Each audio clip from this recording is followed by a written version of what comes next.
하나님 말씀은 신약성경 고린도전서 9장 11절 12절 말씀입니다.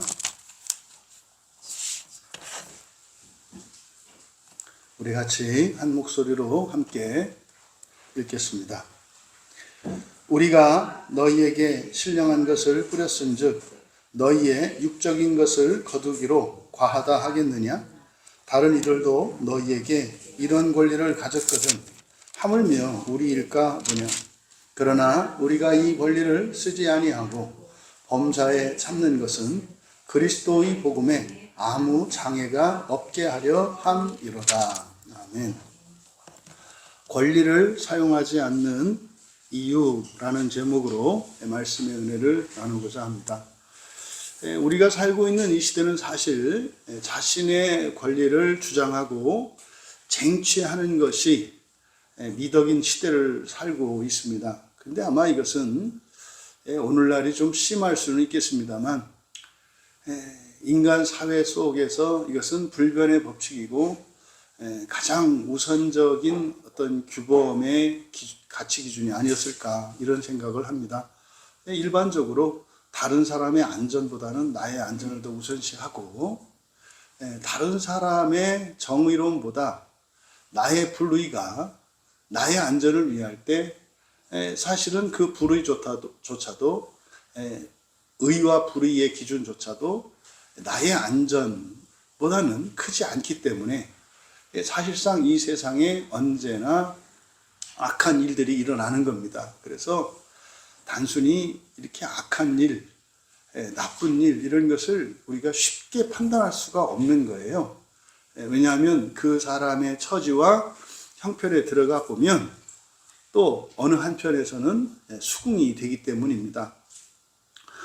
하지만 이러한 시대정신 그리고 특별히 그것이 더 강해진 이 시대를 살아가는 우리들에게 지금 고린도전서 9장에서 밝히고 있는 이 권리를 포기하는 문제, 이것은 결단코 녹록한 문제가 아닙니다. 이때 당시에도 그랬습니다마는 사실상 다른 사람의 편의를 위해서, 다른 사람의 행복을 위해서 오히려 내가 나를 불행하게 하고 고통스럽게 한다? 이것이 일반 법칙이다? 이거는 사실상 굉장히 받아들이기 어려운 내용입니다. 우리가 주일 광고 때마다 마음 기경과 선한 고난의 결단에 대해서 말씀하고 그것이 인생을 살아가는 최고의 지혜이고 그것이 가장 복된 인생을 사는 길입니다. 이렇게 말씀을 드립니다마는 그것이 선뜻 이렇게 받아들여지지도 않을 뿐더러 납득도 되지 않는 것이 사실입니다. 그것을 그렇게 받아들이지 않고 따르지 않는다고 해서 잘못했다 이렇게 말할 수가 없는 거예요. 그런데 앞에서 우리가 살펴보았던 것처럼 바울 사도께서는 자신을 그냥 묵묵히 밭을 가는 소에 비유하면서 영혼을 살리시기 위해서 하늘 보좌를 버리고 이 땅에 오셨던 하나님 예수 그리스도죠. 그 마음을 공감하게 되었고 깨달았기 때문에 마치 이렇게 일하는 밭 가는 소도 그 떨어져 있는 곡식들을 먹을 권리가 있어서 농부들도 망을 씌우지 않는데 자기 스스로 사실은 자기 입에 망을 씌웠다는 거죠.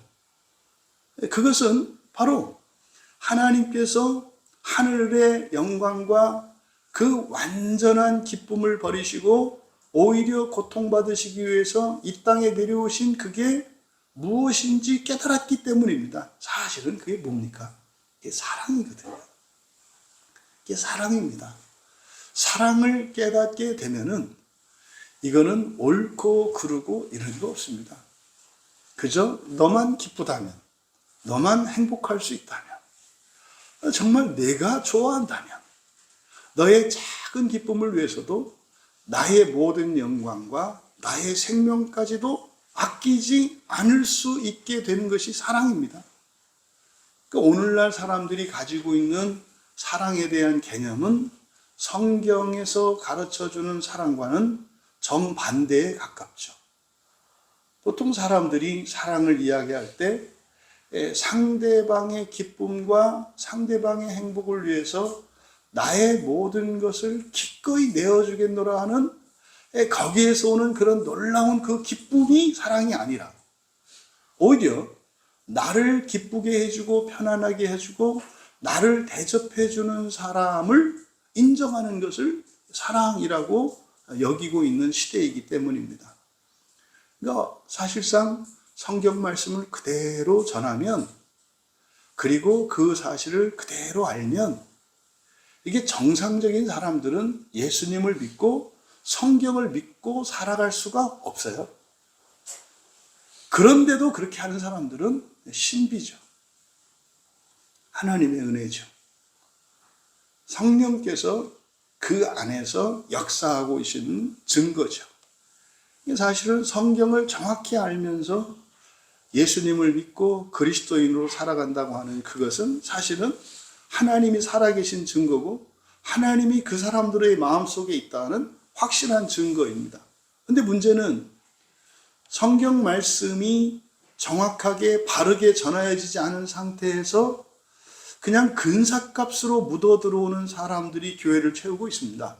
그러니까 그들에게서는 하나님의 사랑과 영광과 그리스도의 그 향취를 맡을 수가 없는 거예요. 왜냐하면 근사값으로 들어왔기 때문입니다. 적당히 성경과 복음의 진술들을 잘라버리고 그저 자신의 입맛에 맞는 대로 가지고 있는 많은 사람들이 교회에 나옵니다만 사실은 각자가 믿는 그래서 각자가 가지고 있는 성경책은 거의 다 다르다고 봐야 합니다. 어떤 사람은 뭐 그냥 아예 대놓고 구약 성경과 신약 성경에서 어느 한 책만 가지고 있는 사람도 있고 심지어는 뭐 신약이든 구약이든 그 가운데서 특별히 어느 한 본문, 한 권의 책, 또 그 안에서도 전체도 아니고 몇 구절. 그러니까 사실은 똑같이 교회에 앉아서 예배를 드립니다마는 본인들이 가지고 있는 성경이 다 다르다. 그러니까 이렇게 설교를 할 때 저건 내 성경이 아니야. 안 듣죠. 그리고 저 말씀은 내가 알고 있는 성경의 절반을 넘어서는 거야. 초과하는 거야. 과도한 요구야. 뭐 이렇게 받아들이는 거죠. 그래서 결국 우리들의 신앙관이라고 하는 것은 성경 전체를 있는 그대로 문자적으로 온전히 믿는 것에 달려 있어요. 그러니까 이 성경 말씀이 기독교 신앙의 핵심이 되는 것이고 종교개혁자들이 우리에게 남겨준 유산이 그 한마디예요.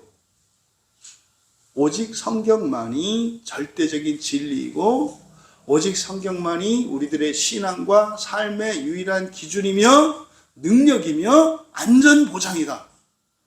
이게 사실은 종교개혁자들이 우리에게 준 거거든요. 그런데 그 이후 종교개혁자들이 우리에게 물려준 신앙의 유산은 버려놓고 그 이유를 살아가는 사람들의 이런 신학적인 이론이나 주장들 이런 것들을 교리화해서 오히려 성경을 재단하고 찢어서 오늘날 한국교회만 해서 보십시오.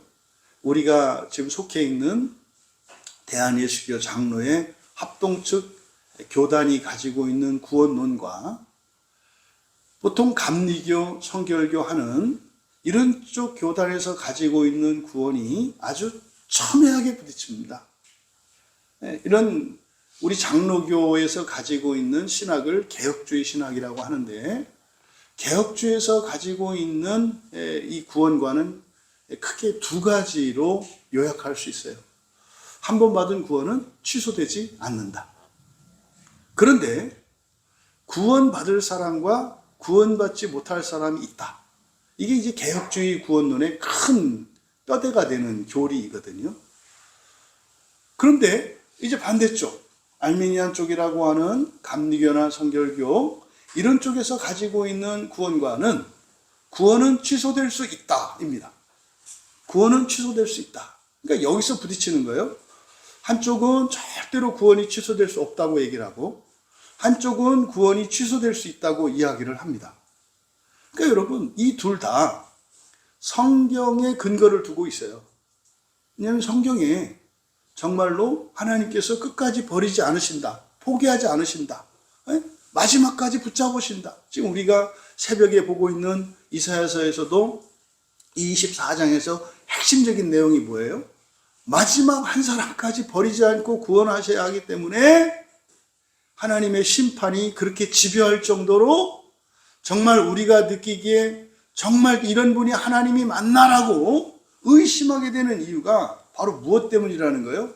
끝까지 믿지 않고 끝까지 거부하고 끝까지 불순종하는 그 한 사람까지도 구원하기 위해서 하나님이 포기하지 않으시기 때문에. 그래서 인간이 가지고 있는 마음속에 있는 모든 불신앙과 이런 증오와 모든 악한 것들까지도 하나님께서 온전케 하여서 구원하셔야 하기 때문에 바로 무지막지한 것 같은 심판이 있다는 것. 이게 이사야서 24장의 핵심적인 내용이란 말이에요. 있다고요. 끝까지 구원하신다는. 그런데요, 또 알미니안 쪽에서 이야기하는 버려질 것 같이 이거에 대한 경고가 계속 나옵니다. 그러니까 둘 다 성경적 근거가 있어요. 근데요, 이게 무슨 말인지 이해할 수 있어야 합니다. 제가 그런 생각을 해요. 이 시대에 목사님이 정상적이라면 좀 그렇고 건전하고 바른 성경적 구원관을 가진 목사님이냐 아니냐, 그러면 이렇게 첨예하게 대립하고 있는 두 진영의 이 구원론을 성경적으로 통합시켜서 조화를 이루어 설명할 수 있는 분이라야 해요. 그렇지 않으면 끝까지 싸울 거거든요. 그럼 여러분, 여기서 생기는 문제가 뭐죠? 성경이 진리가 아닌 거예요. 성경이 진리가 아닌 거예요. 왜냐하면 두 진영 똑같이 성경을 믿는다고 이야기한단 말이에요. 그런데 어떻게 성경을 믿는데 완전히 상반되는 주장을 할 수 있을까요? 그러면 이 성경은 진리가 아닌 거잖아요. 그러니까 왜 이런 말도 안 되는 일들이 일어나는가? 성경에 대한 무지와 몰 이해 때문에 그렇다는 겁니다. 근데 여러분, 그런 것처럼 지금 바울 사도께서 권리를, 또 이 권세를 포기하는 문제를 사실상 앞에서 다 이야기했거든요. 자신이 사도로서 그런 권리가 있고 권세가 있음에도 불구하고 그것을 누리지 않는, 그것을 포기한 이유가 뭐라는 거예요? 하나님의 마음을 알기 때문이라는 거예요. 하늘 보좌를 버리고 이 땅에 내려오셨던 그 하나님의 마음을 알기 때문에 자신도 사실은 동물이 아니라 사람이고, 사람도 그냥 사람이 아니라 거듭난 사람이고, 사람일 뿐만 아니라 바로 그리스도인들 중에서 그리스도로부터 권세를 위임받은 사도임에도 불구하고 오히려 교인들보다도 못한 것 같은 낮은 자리에서 자신이 살아가고 있는 이유, 이거 바로 누구를 따라서 하고 있다는 거예요? 예수님을 따라서 하고 있다는 거예요. 그래서 내가 이렇게 사도로서 교회의 이런 공개를 받지 않는 이것이 마치 그 말도 안 되는 불순한 그 억측처럼, 아니 뭐 자기가 뭐 깨림직한 게 있으니까, 뭔가가 구린 게 있으니까 아니 마땅히 누릴 수 있는 권리를 누리지 못하는 거지 뭐 왜 그러겠어, 뭐 이렇게 하는 거죠. 그런데 앞에서 바울 사도께서 이미 말씀을 드렸잖아요.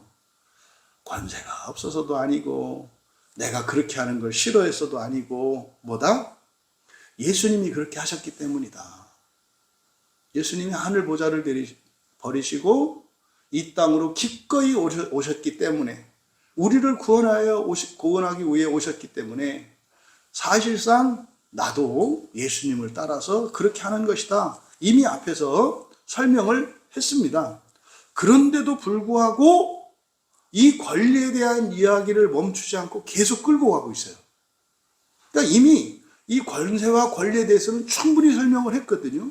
근데 왜 이렇게까지 계속해서 권리를 포기하는 문제를 이렇게 설명하고 하셨던 것일까? 이거는 법을 딱 가르쳐줘서 되는 문제가 아니라 지금 고린도 교회가 더 나아가지 못하는, 성장하지 못하는, 그리고 성숙하지 못하는 그 한계가 무엇이었습니까? 세속성이었단 말이에요. 세속성.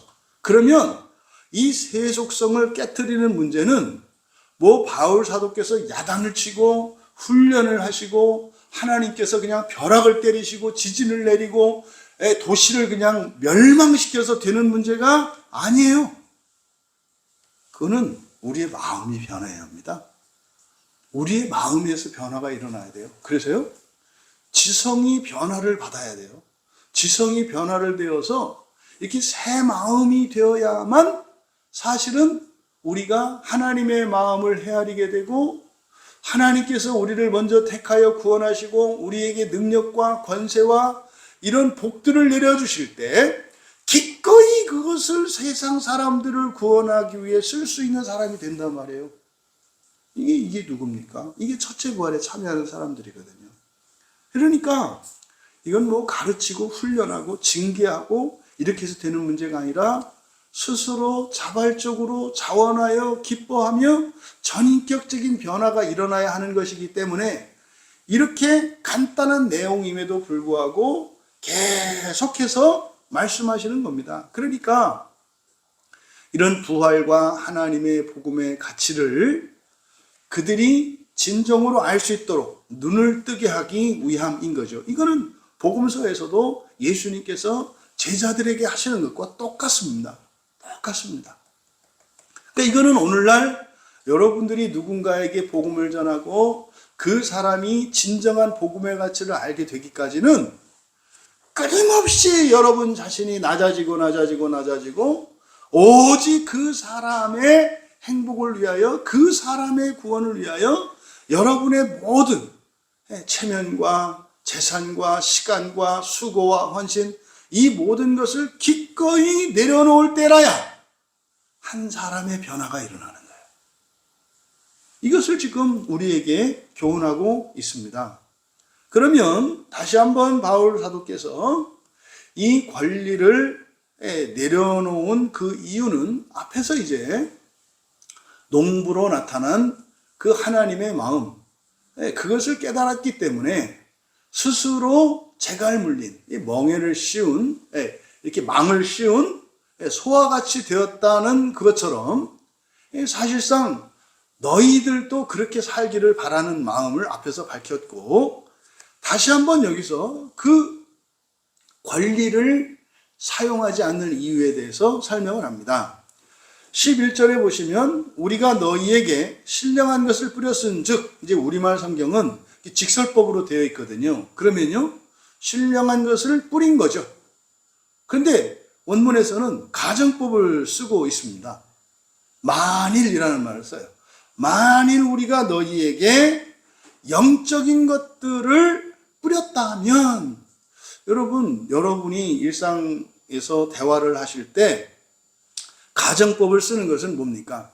상대방이 동의하지 않고 있는 때거든요.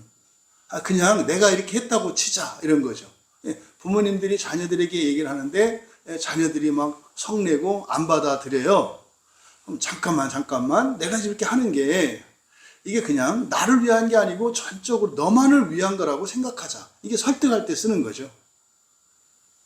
내가 너 위해서 하는 거지 나 위해서 하는 거야? 못 알아들을 때 가정법을 쓴단 말이에요. 그래서 바울 사도께서 지금 11절에서 자신이 전한 그 복음이 영적인 것이고 또 교회에서 제공해야 되는 이런 물질적인 것, 이 둘을 저울에 올려놓고 가치를 비교하는 거예요. 바울 사도께서 전한 복음과 또 교회에서 마땅히 전도자들에게 해야 되는 의무, 이거는 이제 물질적인 의무잖아요. 잠자리 제공하고 의복을 제공하고 식사를 제공하고 또 경비를 제공하는 이것, 이 두 개의 가치를 저울에 올려놓고 지금 생각을 하는 거예요. 왜 그렇습니까? 고린도 교인들에게는 이게 더 가치가 커요. 말씀을 듣고 말씀을 깨닫게 되고 그 은혜를 받는 것보다 돈이 더 가치가 크다 이 말이에요. 지금 고린도 교회 교인들에게는. 그래서 그거를 11절에서 가정법을 이용해서 만약 우리가 너희에게 영적인 것들을 뿌렸다면 이라고 말하는 거예요. 그러니까 이것은 전한 복음이라고 하는 복음의 성격이보다 영적인 거다. 우리말 성경은 신령하다 그랬습니다만은 푸뉴마티코스 그냥 영적인 것입니다. 영적인 것들을 뿌렸다면, 그러니까 지금 이렇게 부드럽게 말씀하고 있습니다만 사실은 뼈 있는 질문이죠. 너희들은 예수를 믿고 교회 다니고 설교를 듣는데 그게 아직까지도 뭔지 모르고 있어. 그 먹고 사는 문제, 또 현실적으로 물질적인 어떤 복, 이런 것들에 의해서 너희들이 예배드리고 말씀을 듣고 마음 기행하는 이런 것들이 좌지우지되거든. 이걸 지금 얘기하는 거예요. 그러니까 고린도 교회 교인들은 뭡니까? 이렇게 영광스러운 부활의 복음이 현실적인 이런 세속적인 셈법에 의해서 가치가 매겨지는 거예요. 그러니까 부활의 복음이 어떤 사람에게는 뭐 1,000,000원의 가치가 있다면 어떤 사람에게는 단돈 10,000원의 가치도 없는 거예요. 이게 뭘까요? 우리들이 신앙생활에 임하는 우리들의 마음가짐과 태도입니다. 여러분들이 계약서를 쓰실 때 마음을 기울이는 것과 여러분들이 성경을 읽고 성경을 깨달아가면서 하나님과 언약을 갱신할 때의 그 마음가짐을 비교해 보시라 이 말이에요. 여러분, 영적인 것의 가치는 물질적이고 세속적인 모든 것을 합한 것보다 훨씬 가치가 큽니다. 이게 안 바뀐 거예요. 고린도 교회 교인들이.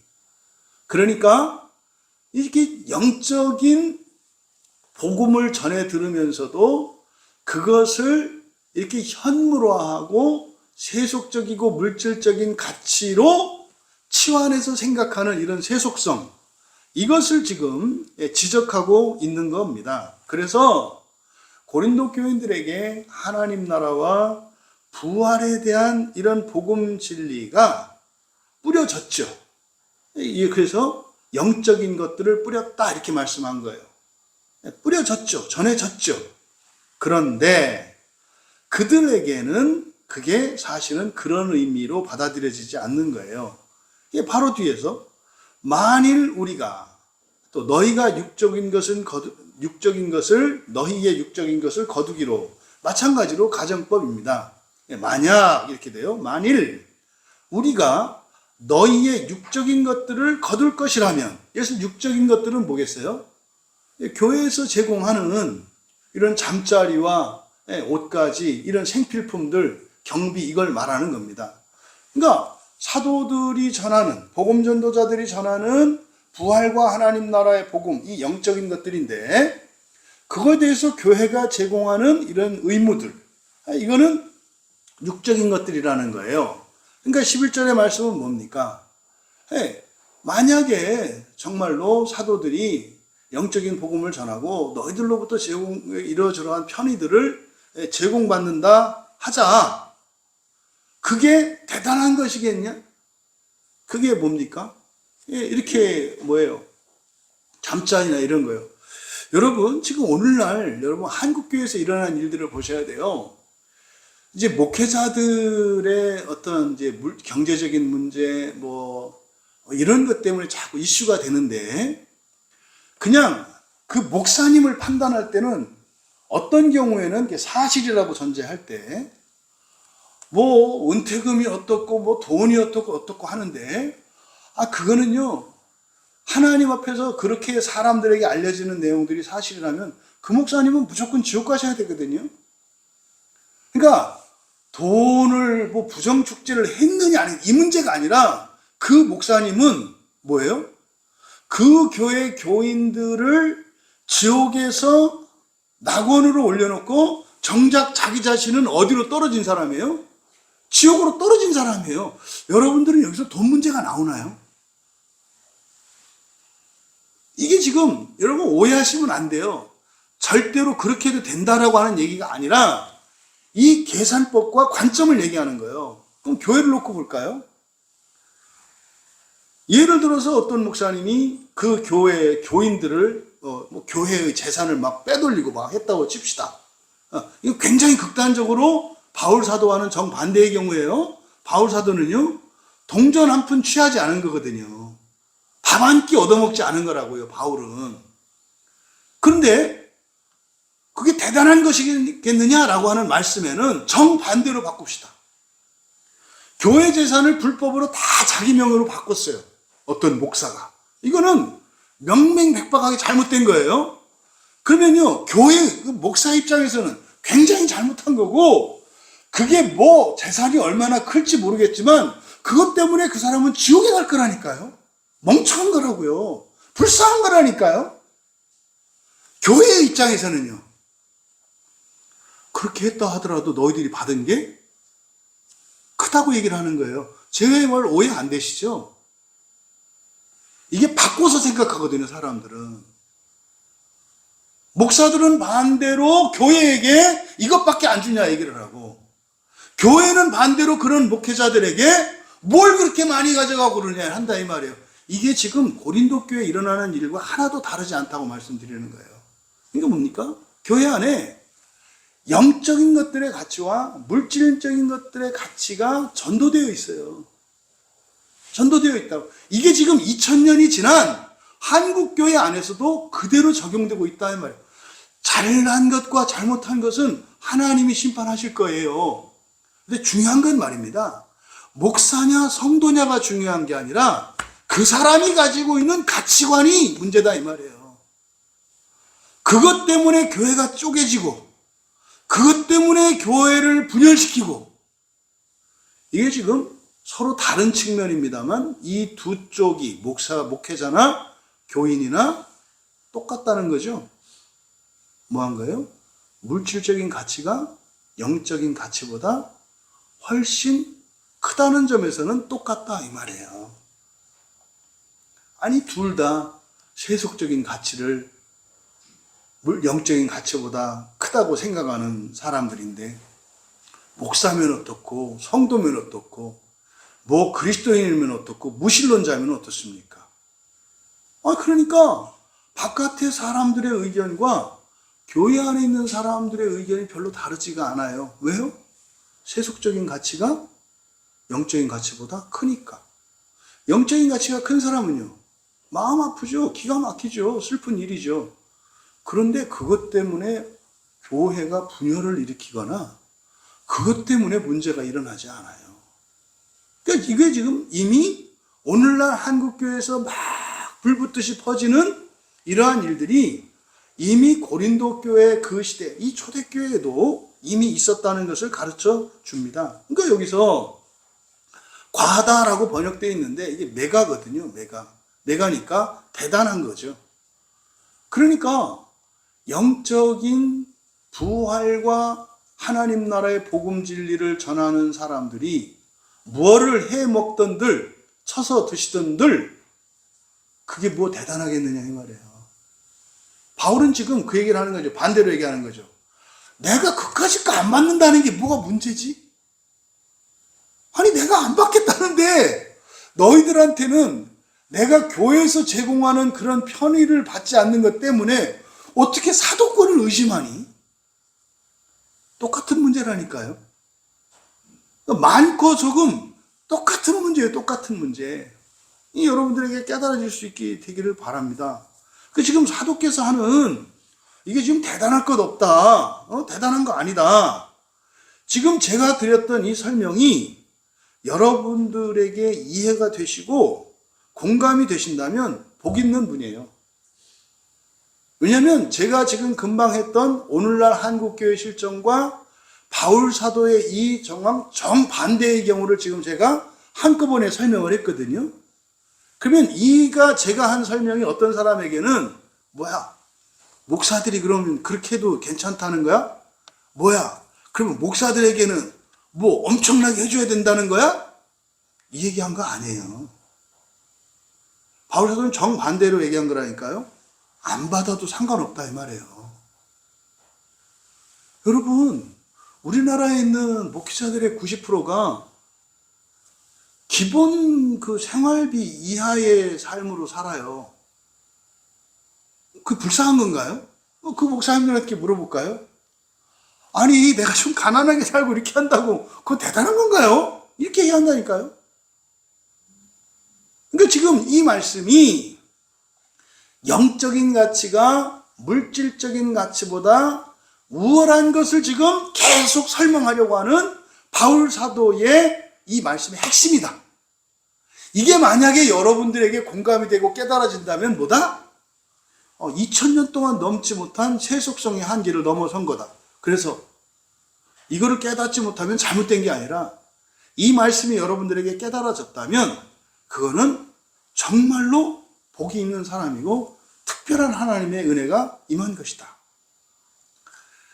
이어서 12절에 보시면 다른 이들도 너희에게 이런 권리를 가졌거든 하물며 우리일까 보냐. 그러나 우리가 이 권리를 쓰지 않고 뭐 이렇게 돼 있어요. 범사에 참는 것은, 여기서 지금 말씀하는 다른 이들은 1차적으로는 사도들이겠고 다른 사도들이겠고, 또 조금 그것보다 그 대상을 확장시키자면 복음 전도자들 전체를 의미하겠고, 사실은 더 확장시키자면 그리스도인 모두가 되겠죠. 무슨 말이냐면 다른 교회 교인이 주일에 이 근처 우리 교회 근처에 오셨다가 예배를 드릴 때 점심밥 못 먹게 하나요? 같이 먹지 않나요? 그걸 말하는 거예요. 그걸 말한다고요. 그래서 아니 또 교회에서 누가 떡을 했어. 이거는 우리 교인들만 먹는 거고, 죄송합니다. 우리 집사님 한 분이 우리 교인들 대접하는 거라서 외부 교인들에게는 드리지 못하는데 좀 양해해 주세요. 이런 일이 있어요? 말도 안 되는 일이잖아요. 그래서 여기서 다른 이들이라고 할 때 그럼 반대로 그리스도인이 아닌 사람은 함께 나누지 않나요? 그렇지 않잖아요. 마침 예배 마치고 식사하는데 닭발승이 오셨으면 그건 좀 곤란할 수도 있겠네요. 스님이라서 또 이게 김치에도 젖국 들어갔지 뭐 이렇게 좀 곤란할 수도 있겠는데, 어쨌든 이렇게 넓은 의미로까지 얼마든지 확장시킬 수 있는 게 12절에 다른 이들이다. 사실은 뭡니까? 교회로부터 이런 혜택을 받고 이런 은혜와 이런 친절을 받을 수 있는 것은 사실은 모든 사람들이거든요. 그러니까 지금 사도 바울은 다른 이들도 너희에게 이런 권리를 가졌거든. 지금 뭘 얘기하려고 하는 거면 아무것도 아니다 이 말이에요. 여러분, 그 교회에서만 그렇게 하나요? 우리나라는 성적만 가지고 있어도 평생 잠자리하고 먹을 거하고 옷까지 걱정 안 해도 된다니까요. 성적만 가지고 있으면은요, 그 종단에 속해 있는 절에 가면 방을 내주게 되어 있고 식사를 제공하고 이걸 기본적인 편의를 다 제공하게 돼 있다니까요. 그런 점에서 기독교가 불교만 못해요. 기독교는 이제 목사님들 은퇴하고 나면은 좀 대부분 폐지 짓고 막 이러거든요. 그럼 외부에서 보세요. 스님들이 볼 때 목사 될 걸 이러겠어요? 스님 되길 잘했다 이러겠어요? 아니 어렸을 때 친구가 있는데 한 친구는 목사가 되고 자기는 스님이 됐어요. 그래서 이제 은퇴를 했단 말이에요. 그랬는데 살림살이를 보니까 그때 나도 절로 갈까 신학교 갈까 승가대학 갈까 고민하다가 나는 그게 안 맞는 것 같아가지고 했는데 큰일 날 뻔했다 잘했다 이러지 않겠어요? 별거 아니다 이 말이에요. 그런 거 별거 아니다 이 말이에요. 지금 여기는 사도의 권리에 대해서 말하고 있습니다만 여러분들 자신에게 적용을 해보세요. 여러분들이 부자가 될 수 있는 권세가 있고 권리가 있어요. 네? 부자가 좀 안 되면 안 되나요? 또 엄청난 부자가 된들 그게 대단한가요? 이게 현세적인 물질적인 가치를 기피하거나 이거를 가볍게 여기는 게 아니에요. 무엇과 비교하고 있다? 영적인 가치와 비교하고 있다 이 말이에요. 여러분이 부활의 은혜를 입은 여러분들이 가난한들, 부자인들 그게 뭐 대단하겠느냐 이 말이에요.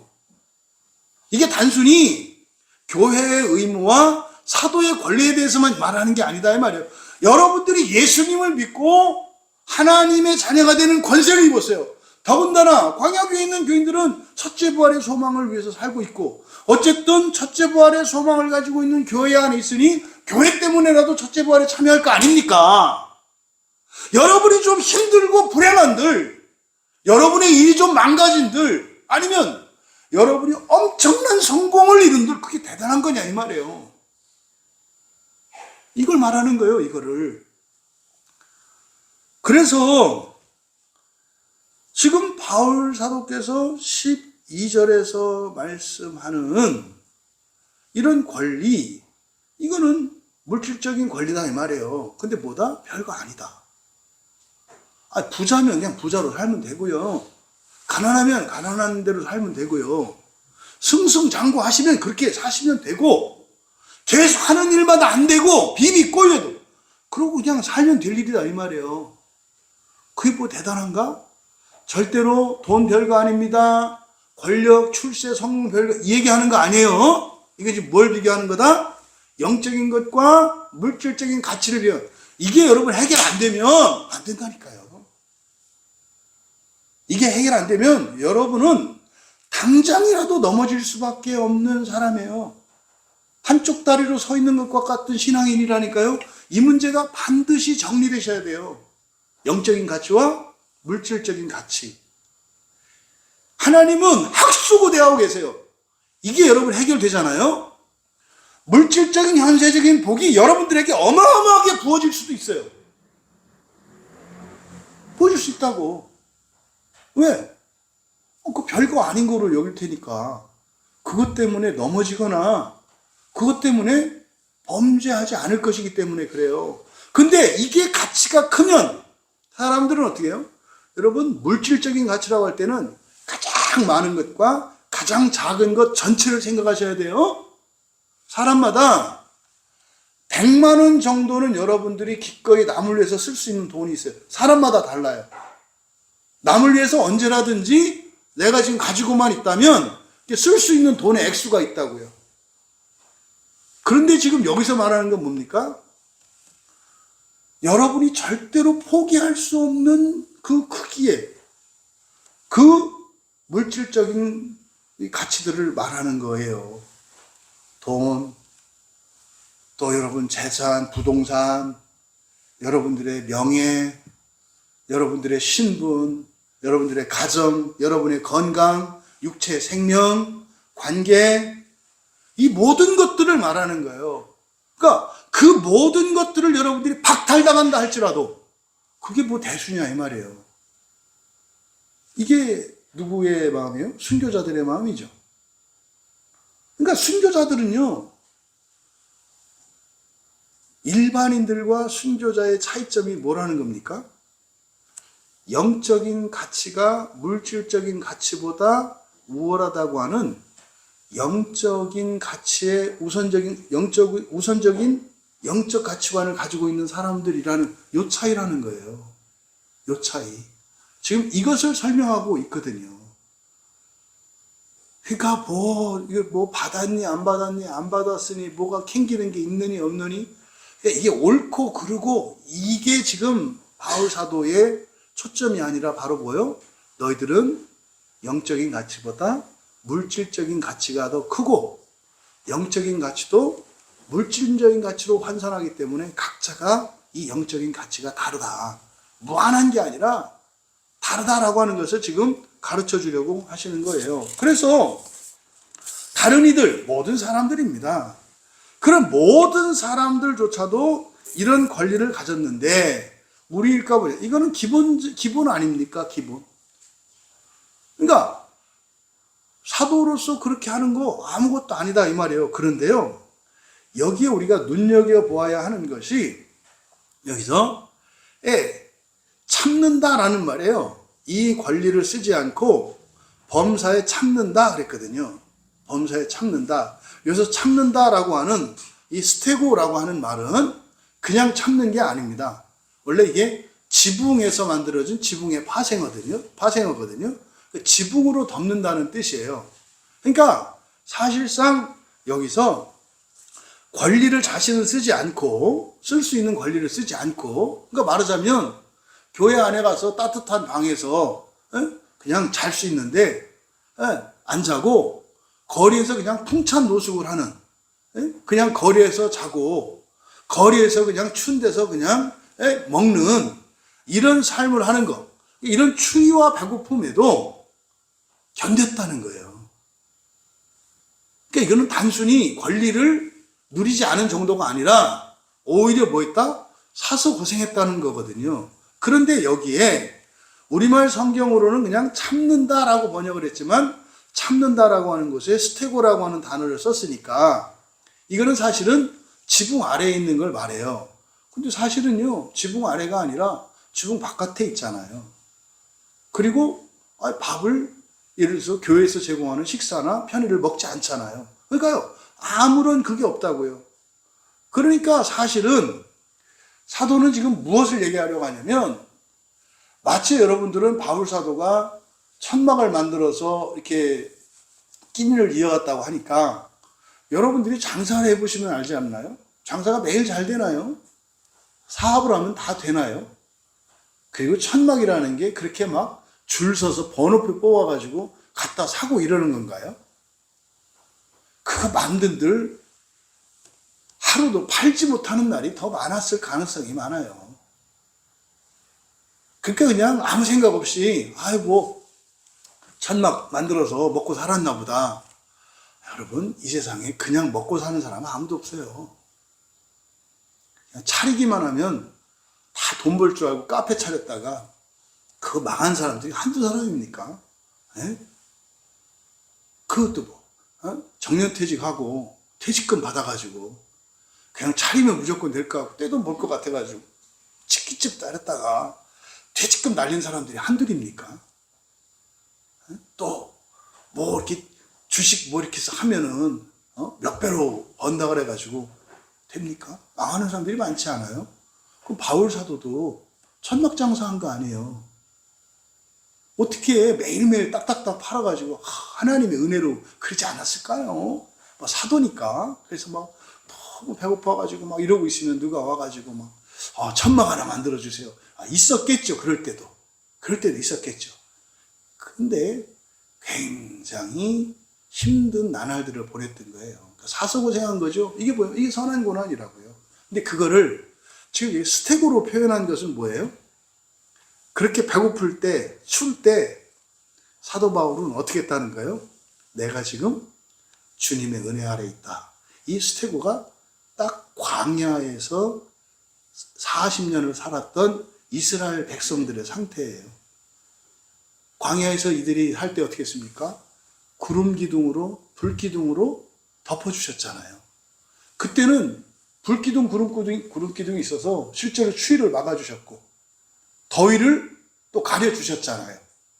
근데 사도 바울이 이렇게 전도 여행을 하면서 이게 선교를 하러 다니면서 실제로 거리에서 끼니도 못 때우고 추운 데서 잠자는 날이 많았던 것으로 여겨져요. 이게 실제로 이제 바울 사도의 고백을 보면 그렇거든요. 그런데 그게 괴롭거나 힘들지 않았다는 걸 말하는 거예요. 너무 배고팠고 너무 추웠고 너무 위험했던 순간들이 있어. 그런데 그게 사실은 뭐였다? 하나님의 은혜 아래 있었다는 거예요. 이때 말하는 하나님의 은혜를 스택으로 지금 얘기하고 있는데 이거는 뭐예요? 인간적으로 보면은 그냥 이를 악물고 참고 견뎌야 하는 것 같은 순간이었다 이 말이에요. 그런데 바울 사도는 그때 뭐라는 거예요? 아니야, 지붕으로 덮여 있어서라고 말한다고요. 근데요, 처마도 없었고요, 그냥 차가운 보리떡 하나도 없었다니까요. 그런데 지붕으로 덮여 있었다고 말을 하는 거예요. 여러분이 살면서 이런저런 어려움을 겪고 일시적으로 경제적으로나 여러분들의 감정적으로나 관계적으로 괴로울 때 그때 여러분들이 이 스테고라 인정할 수 있는 은혜가 있기를 바랍니다. 너무 힘들고 불안했고 두려웠고 배고팠지만 그때도 내가 하나님 은혜 안에 있었다. 그러니까 상황은 너무 힘들었는데 내 안에 무엇은 사라지지 않은 거예요? 영적인 가치. 내가 받은 그 구원의 은혜, 나에게 약속해 주신 그 부활의 은혜, 그리고 내가 지금 사도로 선한 고난의 삶을 살아가고 있음으로 해서 나에게 약속되어진 그 첫째 부활과 하나님 나라의 기업, 이게 뭐였다는 거예요? 현실적으로는 춥고 배고프고 위험하고 수치스러운 상황이었지만 조금도 그렇게 느끼지 않았다는 거예요.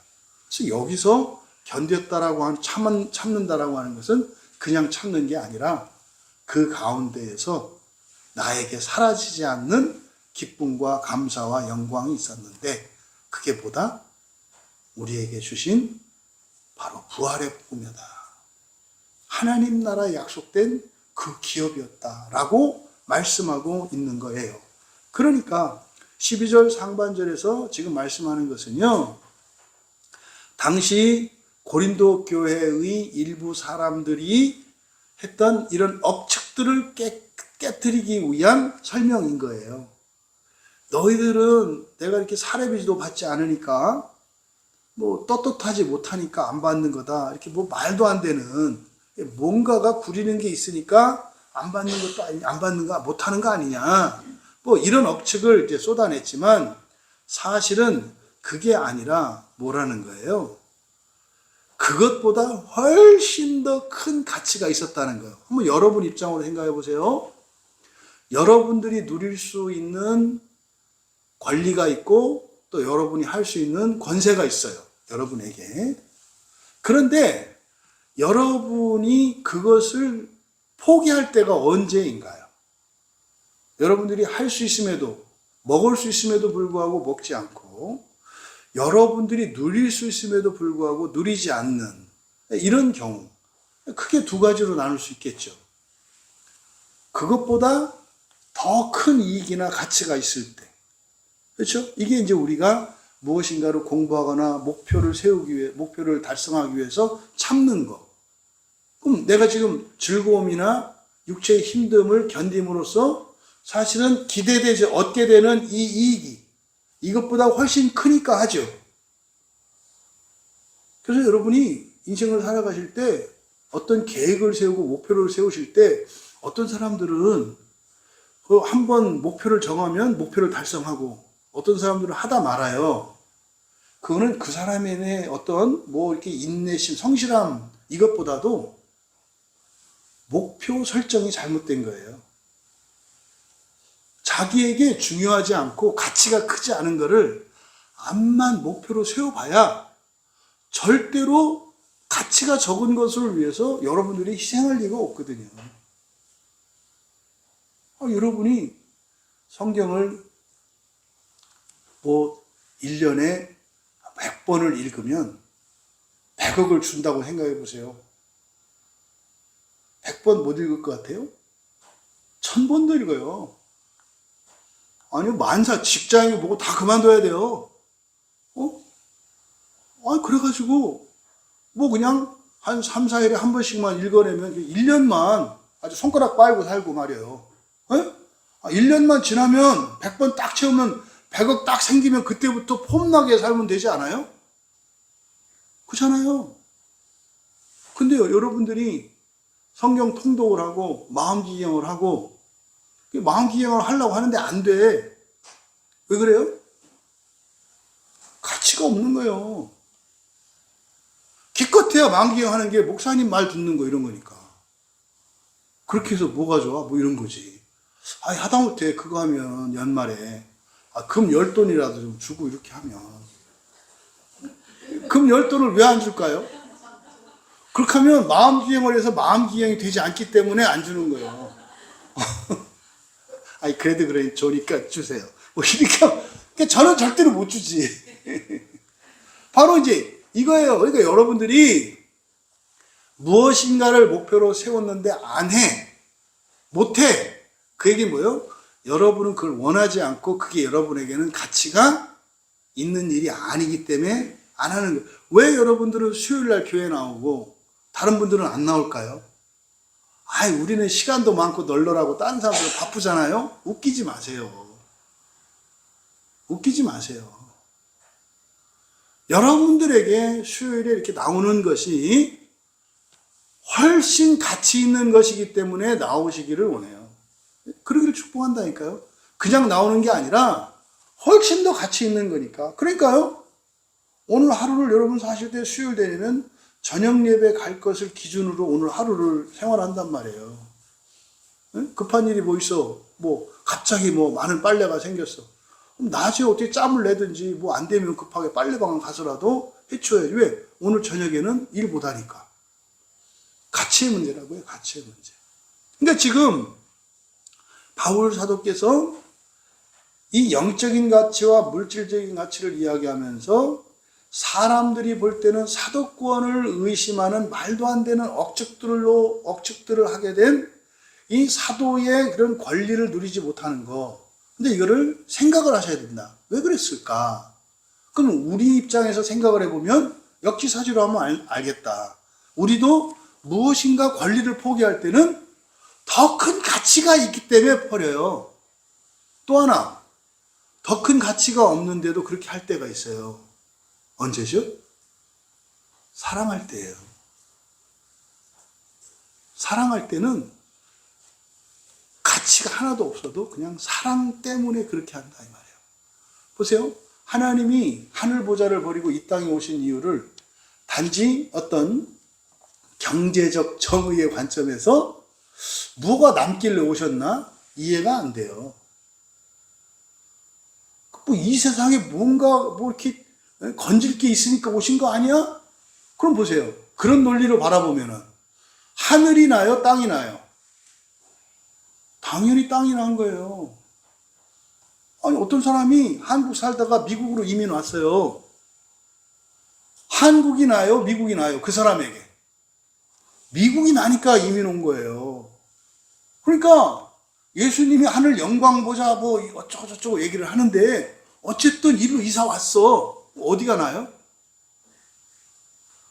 그래서 자꾸 하늘에 하나님 나라 이런 얘기 하지 말라는 거예요. 아, 예수님이 이미 왔지 않냐, 일리.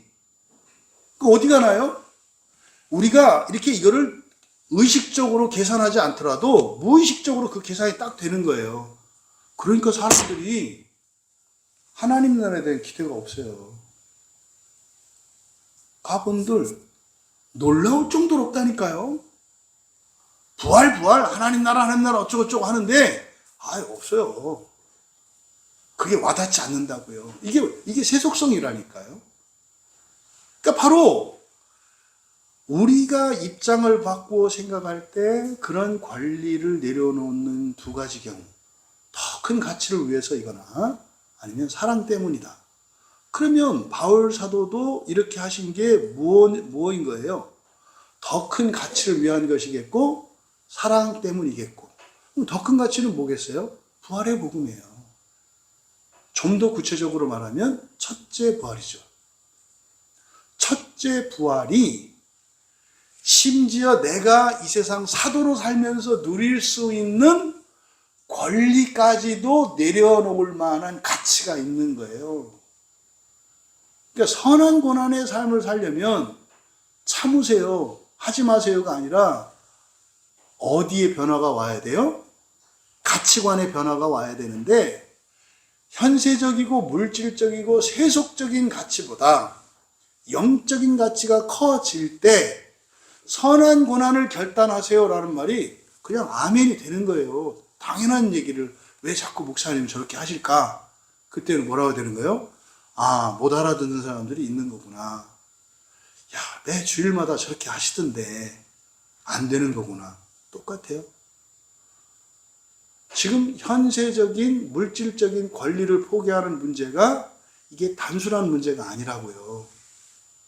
이게 그냥 검소하고 금욕하고 이런 문제가 아니라 가치관의 문제다 이 말이에요. 그래서 지금 고린도전서 9장에서 이 권리를 포기하는 문제를 굉장히 길게 질질질질질 끌고 가는 것처럼 말씀한다. 왜 그렇다? 생각해야 되거든요. 여러분이 생각하셔야 되고 감정을 느끼셔야 하고 뜻을 세우셔야 되고 실천하셔야 되거든요. 그러지 않고서는 이게 안 바뀌거든요. 이게 지금 마음기경이에요. 이게 지금 마음기경이라고요. 뭐에 대해서? 권리에 대한 마음기경이에요. 그러니까 바울 사도께서 이런 모욕과 수치, 수군거리는 거 다 알잖아요. 심지어는 배고픔, 추위, 이런 고통, 두려움, 외로움 이런 것들을 참아낸 이유가 뭐라는 겁니까? 바로 부활의 약속, 부활의 복음이에요. 그리고 사랑이라고요. 누구에 대한 사랑이겠어요? 이건 1차적으로는 하나님으로부터 사랑을 받았습니다만 지금 바울이 느끼는 사랑은 고린도 교회 교인들이에요. 지금 여기에서는. 그러니까 이 사람들이 첫째 부활에 들어갈 사람들이 아니야. 왜? 원하지 않아요 지금. 여러분 이 세상에서 마음지향을 하고 선한 고난을 결단하면서 첫째 부활에 들어가시겠습니까? 그냥 여러분 그냥 생긴 그대로 사시고 여러분 원하는 일 하고 싶은 거 다 하면서 심판의 부활로 들어가겠습니까? 여러분 스스로에게 정교하게 신중하게 한번 물어보세요. 난 이 세상에 가장 불행한 인생을 살더라도 첫째 부활에 가겠다라고 하는 답을 내는지 어느 정도까지는 내가 이렇게 하겠는데 그렇게 극단적인 상황까지는 아니구나. 이걸 여러분들이 들여다보시라고요. 말씀드렸죠? 여러분들이 선한 고난을 결단하시고 정말 마음 기경을 하면서 흔히 회개하라는 말을 하는데 회개하라는 말이 뭐예요? 마음을 기경하라는 말이에요. 마음을 기경하면서 선한 고난의 삶을 살겠다. 이게 선한 고난의 삶이 뭡니까? 하나님이 아무리 나를 높이셔도 나는 더 낮아지겠다. 이거예요. 나에게 돈이 아무리 많이 생겨도 그 돈으로 나의 즐거움과 나의 육체의 유익과 나의 필요를 채우는 게 아니라 세상을 살리고 가난한 이들과 없는 이들과 복음을 전하는 일에 쓰겠다. 이게 선한 고난이거든요. 선한 고난은 문자적으로는 그냥 딱 현상만 딱 잘라놓고 보면은 권리를 포기하고 살아가는 인생이잖아요. 근데 거기는 앞뒤로 붙이면 뭐가 있어요? 권리를 포기했을 때 하나님께서 더 큰 권세를 주신다니까요. 이 계산법이 되셔야 된다고, 이 계산법이. 다 내려놓았을 때 오히려 넘치게 주신다니까요. 이 계산법이 돼야 되는데 고린도 교회가 안 가는 거예요. 그 원인이 뭐다? 영적인 가치보다 물질적인 가치가 더 크기 때문에 그렇다. 하반절에 우리말 성경으로는 이렇게 참는 것은 그리스도의 복음에 아무 장애가 없게 하려 함이로다. 이렇게 목적으로 번역을 해놓았어요. 근데 여기는 목적으로 번역하면은 어떻게 됩니까? 바울 사도는 항상 처음부터 이렇게 살았다는 게 되거든요. 근데 이거는 목적이 아니라 결과로 봐야 돼요. 왜냐하면 이 말씀에서 그리스도의 복음에 아무 장애가 없게 하려 함이로다 이렇게 말씀했는데 사실 이거를 이제 목적론적으로 해석하지 않고 결과론적으로 해석을 하면 이렇게 되는 거예요. 그래서 우리가 그리스도의 복음에 아무 장애가 되지 않았다 이렇게 되는 거거든요. 그래서 이렇게 해서 복음에 장애가 되지 않았다. 이 결과론적으로 보면 문법적으로는 둘 다 해석이 가능해요. 우리말 성경처럼 목적으로 이렇게 하기 위해서 이렇게 했다 이렇게 번역할 수도 있고 결과론적으로 근데 사실은 이 헬라어 원문에 보면은 이게 이제 컴마가 있어요. 쉼표가 컴마로 끊겨 있기 때문에 이럴 때는 수식 관계가 아니라 계속해서 나가는 것이 일반적이거든요. 그래서 결과로 번역하는 것이 사실상 어법상으로도 자연스러워요. 그러면 그래서 우리가 그리스도의 복음에 아무 장애가 되지 않았다. 그럼 이렇게 번역을 하면 이게 이제 어떤 의미가 있는가? 사실은 물론 이제 목적은 그 복음을 전하는데 방해되지 않는 것. 다시 말해서 오히려 복음이 잘 전해질 수 있다면 기꺼이 버릴 수 있다는 그런 의미예요. 그런데 이 말씀을 통해서 우리가 알 수 있는 게 뭐냐면, 그냥 바울 사도는 이런 편의 제공을 항상 거절한 건 아니에요. 항상 거절한 건 아니라고요. 그러니까 만약에 위해서라고 해석을 하면 거절해야 되는 거거든요. 근데 실제로 바울이 이렇게 다른 사도들이나 전도자들이 교회로부터 이렇게 도움을 받고 편의 제공받는 거를 비난하지 않는단 말이에요. 부끄러운 일 아니에요. 그 자연스러운 거라니까요. 당연한 거라고요. 그런데 그런 얘기를 하는 게 아니라 사실은 더죠, 더. 그렇게 해도 되는데 그렇게 하지 않은 자유에 대해서 말하는 거잖아요. 실제로 빌립보 교회 같은 경우에는 빌립보서 4장 15절에서 18절을 보면은요, 빌립보 교회의 헌금을 받아요. 돈을 받는다. 여러분들이 보내주신 것 때문에 내가 아주 풍족하게 잘 지내고 있습니다. 고맙습니다. 이렇게 한다니까요. 그걸 안 받는 게 아니에요. 그러니까 이 얘기는 뭡니까? 고린도 교회의 경우에는 가서 밥 한 끼라도 얻어먹으면 이게 뭐가 돼요? 복음을 전하는데 장애가 된다 이 말이에요. 비싼 거 먹으면 비싼 거 먹었다고 뭐라 그러고, 싼 거 먹으면 싼 거 먹었다고 뭐라 그러고, 뭐 생머리를 했더니 생머리 했다고 뭐라 그러고, 파마를 하니까 파마했다고 뭐라 그래. 어디가? 이 고린도 교회 가니까. 키가 크면 크다고 뭐라 그러고, 작으면 작다고 뭐라고 한다 이 말이에요. 이 고린도 교회 상황이 그런 거예요. 그래서 이럴 때는요, 일체 고린도 교회로부터 이런 편의 제공을 받지 않는 게 낫겠구나. 고린도 교회 상황은 그래요. 근데요, 빌립보 경우에는 전혀 문제가 되지 않는 거예요. 그러니까 빌립보 교회는요, 이런 영적인 가치가 물질적인 가치보다 우월한 인식을 갖고 있는 교회였다는 걸 알 수 있어요. 빌립보 교회가. 그러면 또 사실은 로마 교회도 마찬가지잖아요. 로마서에서도 그렇게 얘기한다고요. 로마서 15장 29절에 보면은 심지어 노골적으로 바울 사도가 편지에다가 쓰잖아요.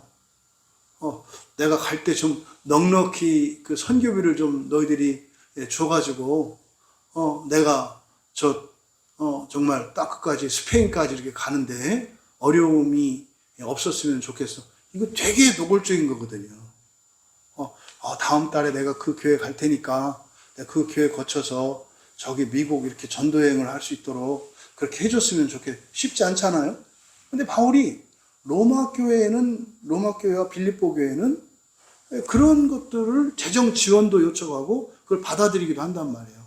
그래서 지금 여기서 바울 사도께서 하신 이 말씀을 목적이 아니라 결과로 해석해야 됩니다라고 말한 게 뭐냐면, 사실상 그냥 옛날 사도들처럼 그렇게 살아봤는데 어떤 교회 가니까 그게 뭐가 돼요?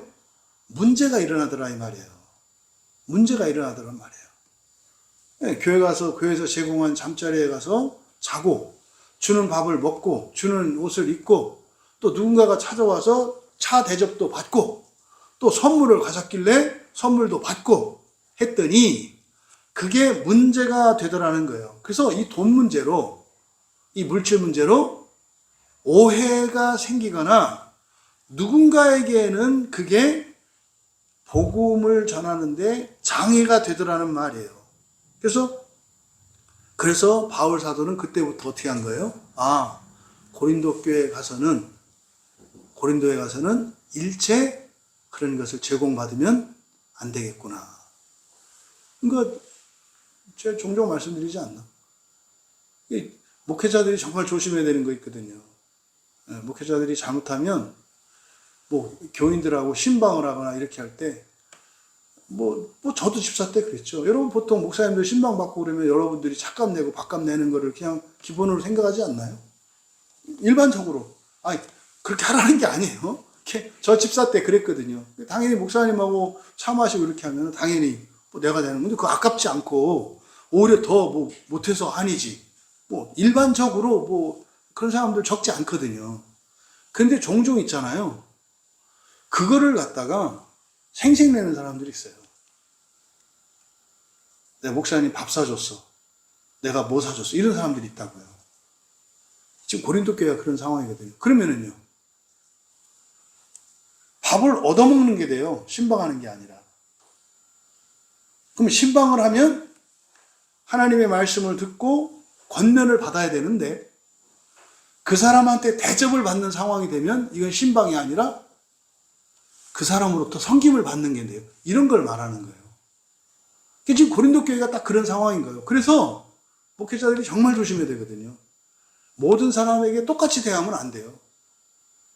어떤 사람들한테는요, 절대로 조그만 티백 커피 하나도 이렇게 얻어먹으면 안 되는 사람이 있고요. 더한 거를 그냥, 섬김을 받아도 되는 사람이 있어요. 이게 굉장히, 지금 바울사도가 그 얘기를 하는 거거든요. 고린도 교회는, 그렇게 했더니 이게 복음을 전하는데 방해가 되더라.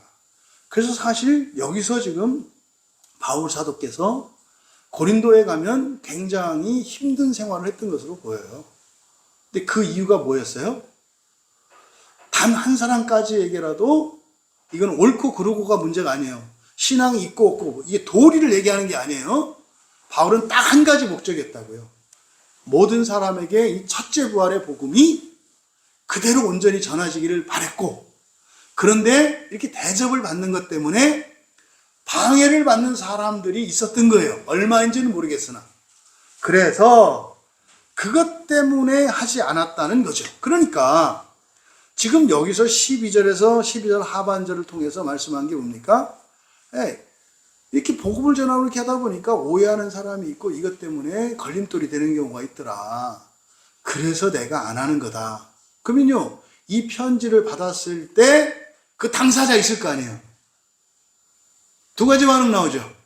그때 부끄러워하고 회개할 수 있죠. 또 반대 반응 뭐였어요? 사도가 돼가지고 그런 얘기를 또 다 하냐? 그때 내가 한번 말 한마디 했다고 그걸 가지고 이렇게 삐져가지고 이렇게 공개적으로 이렇게 편지 이런 반응이 나오는 거예요. 당연히 나오죠. 왜냐하면 사도가 복음을 전할 때 복음이 그대로 전해드리지 않고 꺾여서 들어가는 사람들이 있거든요. 이 원인이 뭐라는 겁니까? 세속성이에요. 세속성이에요. 세속적인 가치를 가지고 있으면 복음이 복음으로 받아들여지는 게 아니라 맛도 없는 볶음으로 들려요. 그래서 내가 제일 싫어하는 게 볶음인데 교회만 가면 볶음을 주는 거야. 복음을 안 주고. 그 사람이 말하는 복음은 뭐예요? 현찰. 현실적이고 물질적인 위로, 심리적인 위로, 이걸 말하는 거죠. 여러분, 지금 바울 사도께서 진술하는 이 편지들은 사실 이게 다 마음기경이에요, 마음기경. 우리가 우리의 마음을 바꾸는 일이 이렇게 생각하고 고민하고 서로 대화를 나누고 입장을 바꿔보고 또 이렇게 해야 된단 말이에요. 근데 핵심은 뭐다? 물질적인 가치와 영적인 가치관의 변화가 일어나지 않으면 더 이상 나갈 수 없다는 거예요. 그러니까 고린도 교회가 뭐라 했어요? 우리나라로 말하면 제일 크고 제일 부자들이 많은 교회예요. 제일 크고 제일 부자들이 많은 교회. 그러니까요, 다 가졌어요. 다 가졌어. 근데 여러분, 예루살렘에 가뭄이 들어가지고 교회에서 헌금하잖아요. 객출하잖아요. 이렇게. 큰 어려움을 만나가지고 그 예루살렘에 있는 교회를 돕자고 이제 헌금을 하는데요. 아주 가난했던 달동네 마게도냐 교회에서 헌금이 1억이 나왔는데요. 한 사람이 1억을 해도 시원치 않을 것 같은 갑부들이 사는 고린도 교회에서 1,000만 원이 나왔어요. 이 금액은 제가 정한 거예요. 훨씬 넘치게 나왔다고 하니까 액수가. 이게 뭡니까? 세속적인 가치관을 가지고 있는 사람과 영적인 가치관을 가지고 있는 사람의 차이예요. 그래서요, 돈이 많다 그래서 헌신을 하고 섬기는 거 아니고요. 돈이 없다고 못하는 게 아니에요. 근데 놀라운 것은 말입니다. 가난한 사람이 섬겼는데 나중에 보면은 이해가 안 가. 우리 살림에 어떻게 그렇게 했는지 이해가 안 된다고. 근데요, 부자인데도 무지하게 많이 한 것 같아. 근데 금액을 따져보니까 어떻게 해요? 가난한 사람보다도, 굉장히 어려운 형편에 있던 사람보다도 훨씬 못했더라는 거죠. 그게 이제 고린도 교회와 마게도니아 교회에 대한 실상이거든요. 여러분, 바로 우리들의 가치관에 대해서 한번 생각을 해봐야 합니다. 영적인 것을 육적인 잣대로 우리가 계산하고 있는 것은 아닌지, 영적인 것들. 오히려 육적인 것들을 영적인 것으로 계산할 수 있는 여러분들이 되시기 바랍니다. 그래서 여러분의 인생의 문제를 해결하는 방법, 확실하게 해결하는 방법, 모든 일들을 영적인 문제로 치환해라 그랬죠. 영적인 문제로 치환해라. 그러면 불행한 것 같은 일이 영광스러운 일이 됩니다. 이거는 말장난이 아니에요. 실제로 그렇게 된다고요. 두 번째로 권리에 대해서 우리가 생각을 정리해야 합니다. 권리라고 하는 것은 사실은 내가 내 마음대로 할 수 있게 되는 건데, 그런데 그리스도인들에게 있어서 권리라고 하는 것은 무엇과 함께 온다? 책임과 의무와 함께 온다라는 사실이에요. 그래서 그리스도인들은 그냥 무진장 부자가 되고 무진장 잘 되기를 원하지 않아요. 특히 자녀를 키우는 여러분들 잊지 마셔야 돼요. 여러분 자녀들이 무조건 잘 되기를 바라지 마세요.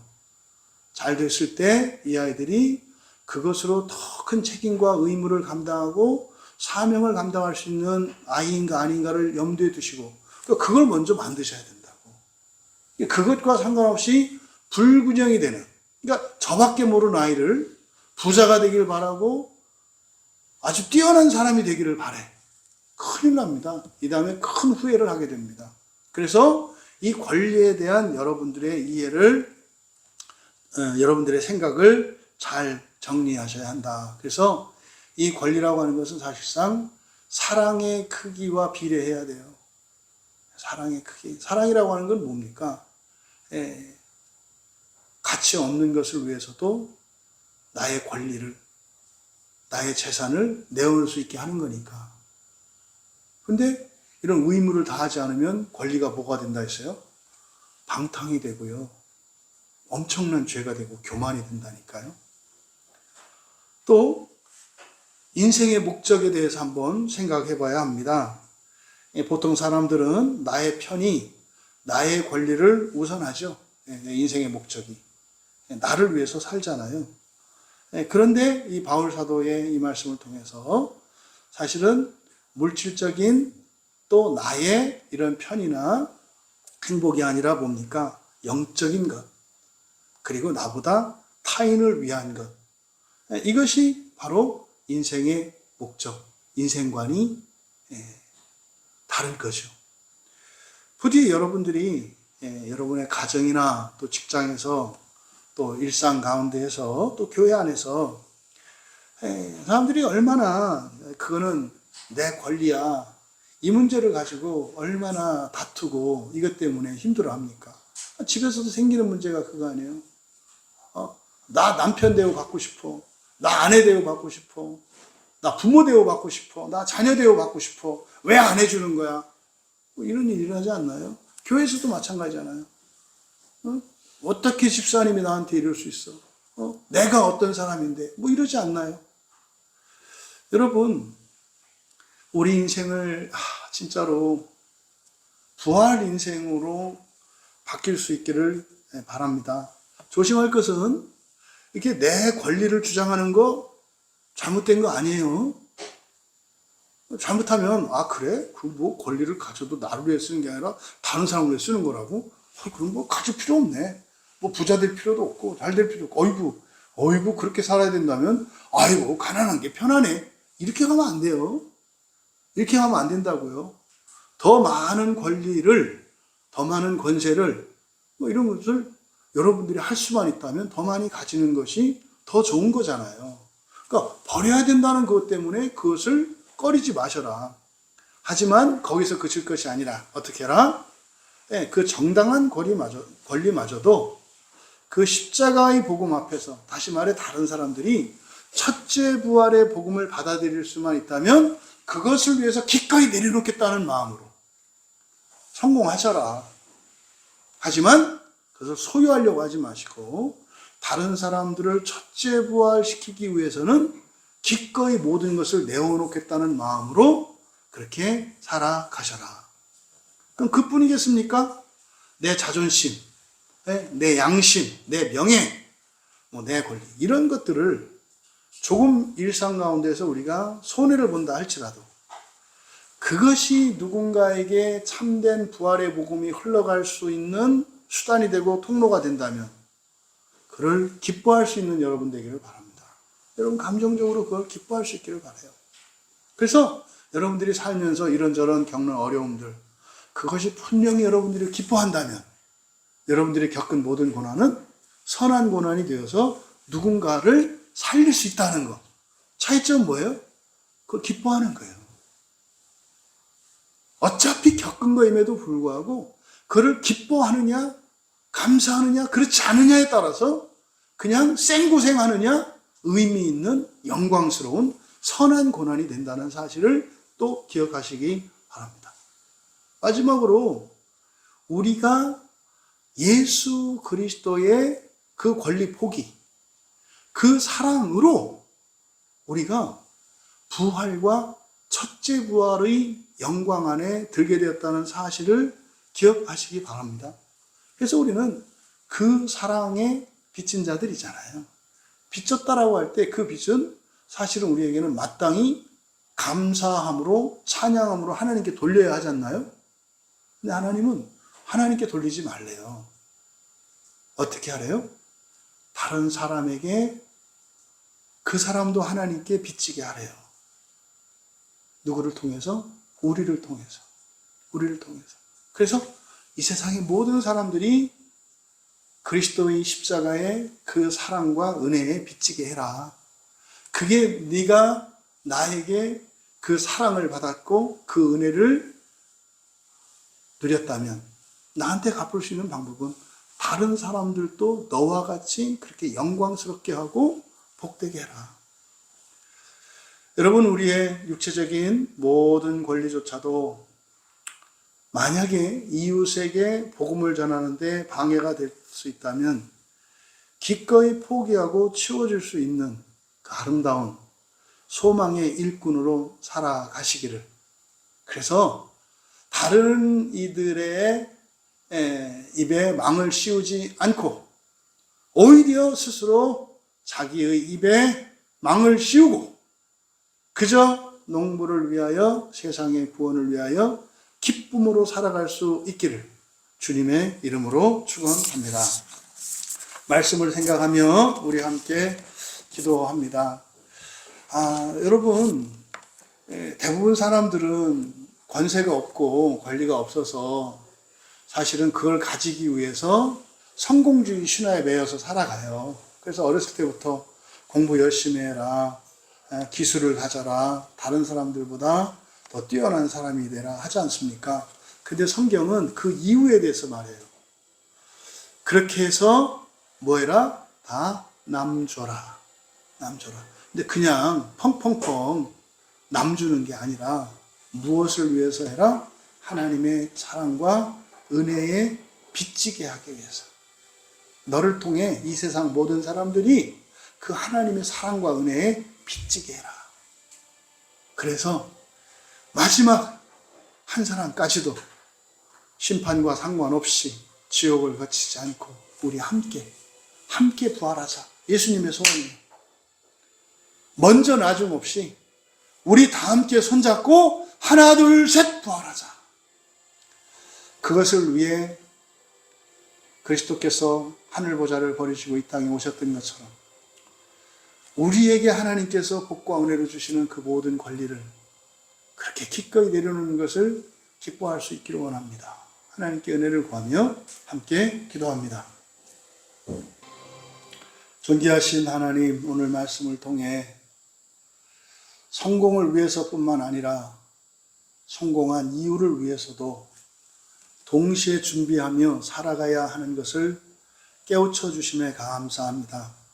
또한 이 세상살이뿐만 아니라 장차 저희들이 부활한 이후도 동시에 준비하며 살아가야 하는 것임을 깨우쳐 주심에 감사합니다.